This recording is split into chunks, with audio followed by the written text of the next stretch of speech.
Matka, l'utérus.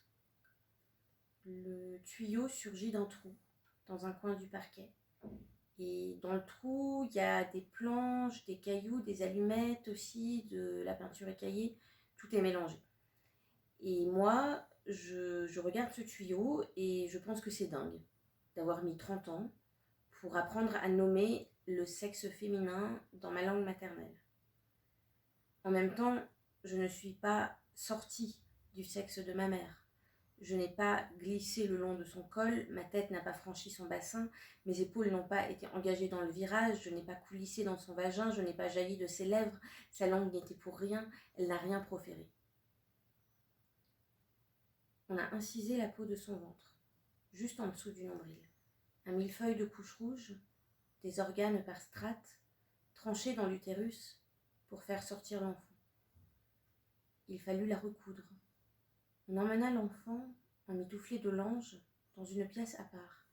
Un numéro sur chaque bras, un enfant comme les autres, un modèle standard d'enfant comme les autres, tous parqués dans une seule pièce, garés en 4 files. L'entrée à l'hôpital était interdite aux visiteurs. Il y avait un risque d'infection, on craignait les staphylocoques. Et la fenêtre s'ouvrait sur le boulevard et les klaxons des voitures, parquées en 4 files. À Moscou, c'est ce que l'on appelle une petite rue. Et l'air était moins pollué qu'aujourd'hui. Cela faisait déjà 2 ans depuis Tchernobyl.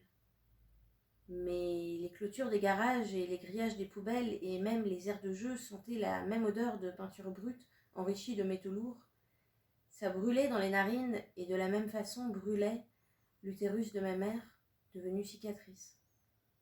Plus tard, on lui dira qu'il faudrait arrêter de l'ouvrir et de le fermer indéfiniment. L'utérus n'est pas un nounours en peluche parsemé de coutures. Non. Non. L'utérus, c'est un vaisseau spatial. Embarquement immédiat, destination inconnue, un très grand navire qui s'avance dans le noir. Il n'arrive pas à voir le ciel. La nuit cache les phares. Il y a un long tunnel. Et plus de cosmonautes pour bloquer les avenues. Au lieu des scaphandriers, une armée d'accoucheuses en combinaison de polypropylène porte des gants pleins de sang.